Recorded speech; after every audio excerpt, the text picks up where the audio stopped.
Hello students, आज हम EVS का हमारा चैप्टर नंबर 8 पढ़ेंगे, water scarcity and conservation of water. So in this chapter we will read about water, कि हम वाटर को कैसे बचा सकते हैं, जो उसकी वाटर की हमारे एरिया में, हमारी इंडिया में जो कमी है वो हम कैसे देखते हैं, कैसे उसको बचा सकते हैं। So let's read it. We have already learned about the importance of water in our life. We can live without food for some days but cannot live without water for so long. हम खाने के बिना रह सकते हैं लेकिन पानी के बिना नहीं रह सकते. The earth is also called a blue planet because 3/4 of its surface is covered with water. जो हमारी अर्थ है, धरती है, वो भी 3/4 पार्ट, जो उसका सरफेस का पार्ट है, वो भी वाटर से कवर्ड है. Most of this water exist in oceans. तो मोस्ट ऑफ जो वाटर है वो ओशियंस में एग्जिस्ट होता है, और ओशियन वाटर सॉल्टी होता है, जिसको हम अपनी डेली नीड्स में यूज़ नहीं कर सकते. So only a small part of water is fresh water. So this is present in rivers, streams and lakes and can be used by us for our daily needs. So ये हमारी daily needs में helpful हो सकता है, जो हमारा fresh water है. So this means that the amount of water available for our survival is limited. मतलब जो हमारा जो फ्रेश वाटर है वो लिमिटेड अमाउंट में है, तो हमें उसको बचाना चाहिए. The limited amount of fresh water is further decreasing due to various factors. तो जो हमारा फ्रेश वाटर है वो लिमिटेड अमाउंट में है, लेकिन हम उसको hence there is a scarcity of water. तो फ्रेश वाटर लिमिटेड अमाउंट में है, वो कम होता जा रहा है, तो उसकी स्कार्सिटी हो रही है. स्कार्सिटी मीन्स कमी हो जाना. Factors causing shortage of water. तो फैक्टर्स क्या क्या हैं जिसकी वजह से पानी की कमी हो रही है? सबसे पहले तो है population. So with increase in population, जनसंख्या, the demand for water has also increased. More people need more water, but the supply is not increasing. जैसे जैसे पॉपुलेशन बढ़ रही है, वैसे वैसे पानी की जो डिमांड है वो भी बढ़ती जा रही है, क्योंकि ज़्यादा लोग होंगे तो ज़्यादा वाटर की डिमांड होगी. So hence the amount of water available for each person is decreasing. तो वैसे ही अमाउंट ऑफ वाटर डिक्रीज़ हो रहा है. नेक्स्ट है डिफॉरेस्ट्रेशन. डिफॉरेस्ट्रेशन क्या होता है? पेड़ों की कटाई को डिफॉरेस्ट्रेशन बोलते हैं. Rain and snow are the 2 main natural sources of water. तो रेन और स्नो 2 मेन सोर्सेज होते हैं वाटर के, हमें पता है. लेकिन however the amount of rainfall and snowfall is decreasing due to changes in the climate.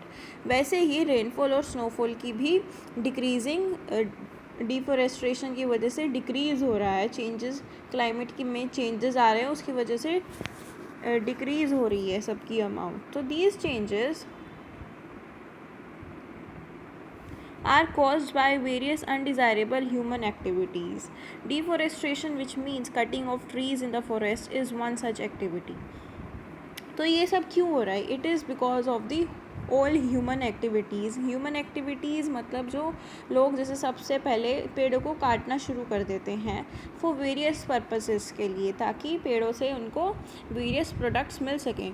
लेकिन हमें पेड़ों को नहीं काटना चाहिए. क्यों? क्योंकि पेड़ से हमें ऑक्सीजन मिलता है, कार्बन डाइऑक्साइड मिलता है, जिससे हम ब्रीथ कर सकते हैं.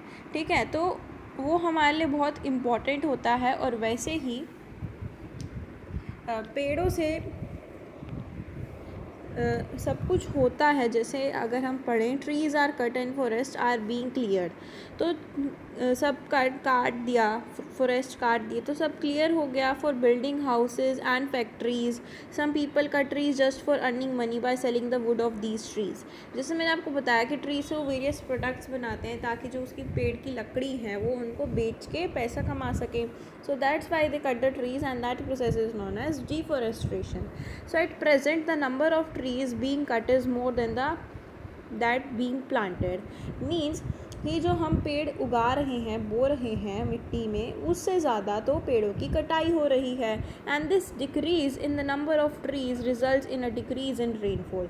तो जैसे जैसे पेड़ों की कटाई हो रही है, पेड़ों की कमी हो रही है, वैसे ही रेनफॉल में कमी आ रही है. Strict steps should be taken to prevent deforestation. More and more trees need to be planted to maintain the balance in nature. क्योंकि नेचर में बैलेंस का होना बहुत ज़रूरी है. So it is very necessary to not cut the trees. ठीक है, तो थर्ड है हमारे पास सेटिंग अप ऑफ फैक्ट्रीज़ की सेटिंग अप की वजह से भी वाटर की स्कारसिटी हो रही है, वाटर में कमी आ रही है. So setting up of factories, big factories are being set up at different places. So this is to meet the growing demand of food stuff, clothing and other materials. The factories need a large quantity of water. जो factories होते हैं उनको ज़्यादा पानी चाहिए होता है. They fulfil this need by using underground water. Due to shortage of rainfall, underground water does not gets filled up again as much as it is used. तो वो पानी निकालते रहते हैं अंडरग्राउंड वाटर, ठीक है, लेकिन और रेनफॉल की कमी हो रही है और वो इतना भर नहीं पाता जितना वो ले लेते हैं, तो उसकी भी कमी हो रही है. This has led to sharp decrease in the level of underground water, जिसकी वजह से अंडरग्राउंड वाटर में जो लेवल है वो भी डिक्रीज़ हो रहा है. जैसे ये आपको दिख रहा है, एक फैक्ट्री है, वो पानी का यूज़ कर रहे हैं अंडरग्राउंड वाटर का. Next, need for conserving the water. तो हमें क्या ज़रूरत है वाटर को कंजर्व करने की, हमें क्यों ज़रूरत है? तो water is a gift of nature for all living beings. Water एक गिफ्ट का, नेचर का एक गिफ्ट है जो सभी ह्यूमन बींग्स को, सभी लिविंग बींग्स को ज़रूरी होता है. It is very precious. If we continue to waste our water resources carelessly, a time can come when there will not be enough water for all of us.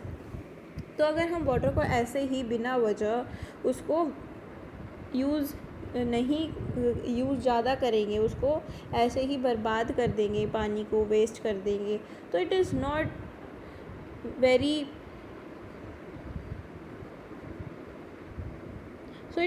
Very good for us and for all the living creatures in the world.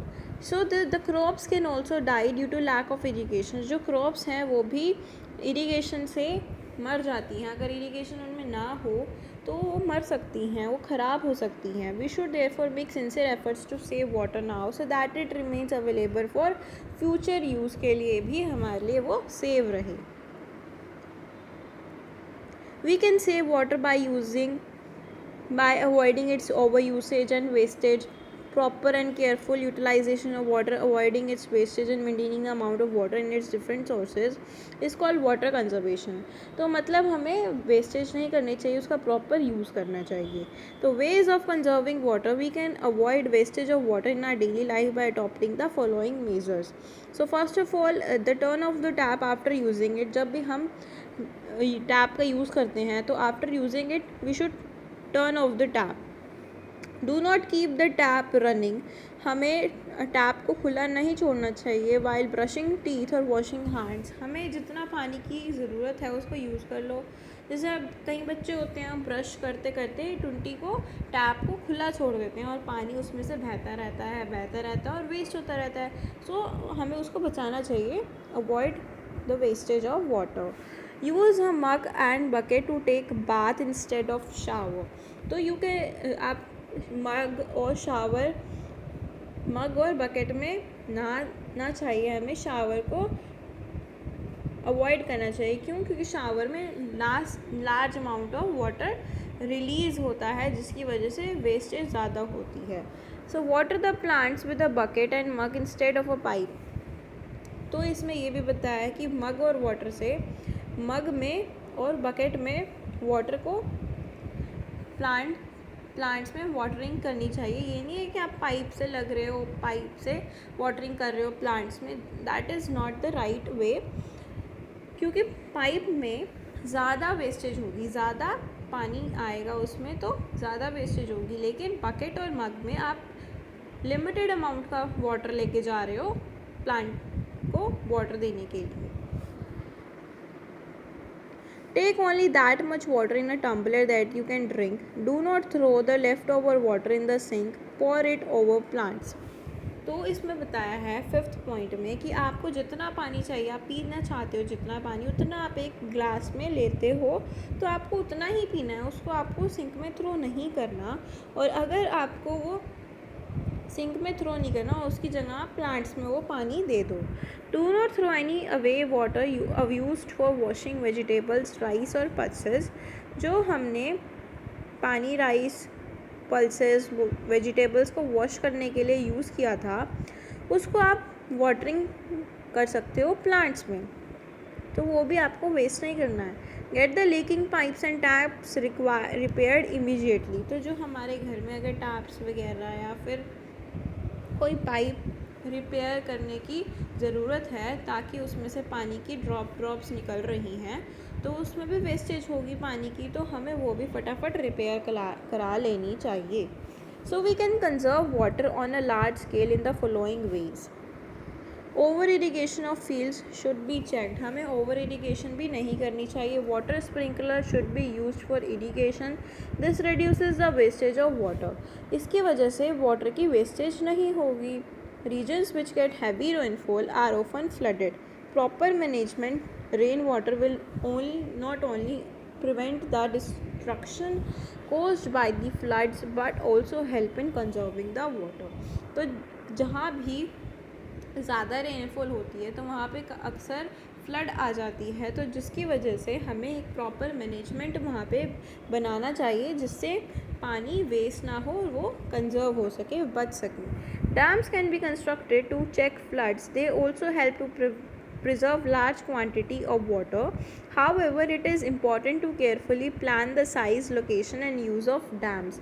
तो हमें large quantity water की use जो होती है वो उसको preserve करके रखता है। डैम्स कंस्ट्रक्ट करने चाहिए, हमें डैम्स को बनाना चाहिए जिसकी वजह से पानी बच सकता है। And it is important to carefully plan the size, location and use of dams. We all need to do as much harvesting of rainwater as possible.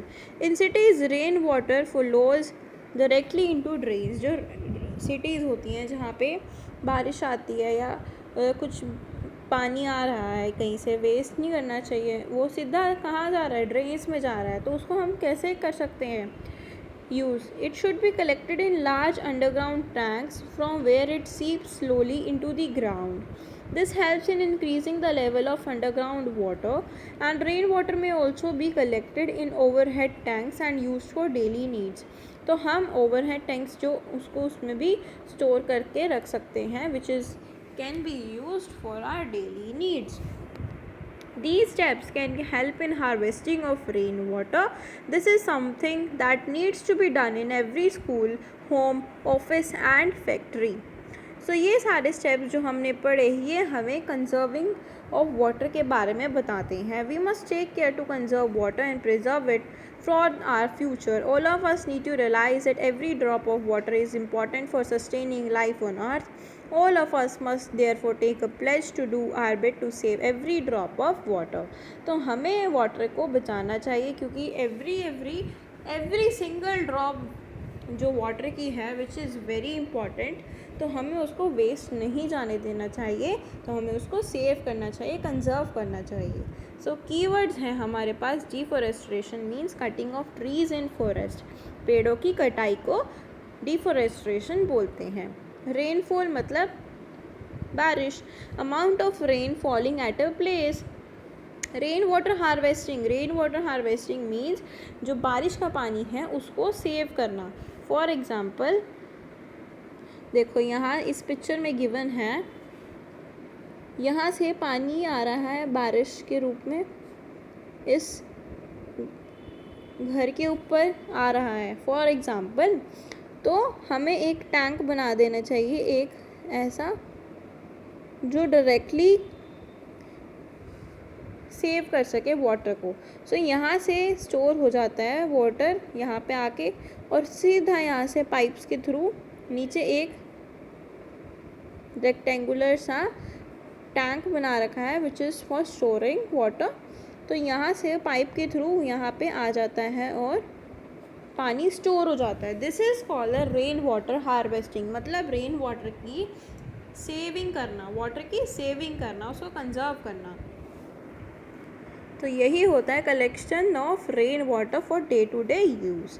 Sustaining means maintaining for a long time. मतलब आगे तक की बचत करना, आगे future के लिए हमें बचा के रखना। Underground water means water present under the surface of earth. Underground water जो धरती के अंदर का पानी है उसको अंडरग्राउंड वाटर बोलते हैं। Water conservation means saving of water, water की बचत करना, पानी की बचत करना। सो यहाँ तक हमने अपना चैप्टर कंप्लीट किया है। इसकी बैक एक्सरसाइज हम नेक्स्ट वीडियो में करेंगे। सो टिल देन आप इस वीडियो को अच्छे से देखिए, समझ नहीं आ रहा तो बार बार देखिए, समझ में आ जाएगा। इट इज़ ईजी चैप्टर, आप इसको समझ सकते हैं। बार बार वीडियो को देखिए, आपको अच्छे से समझ आ जाएगा। So till then, thank you.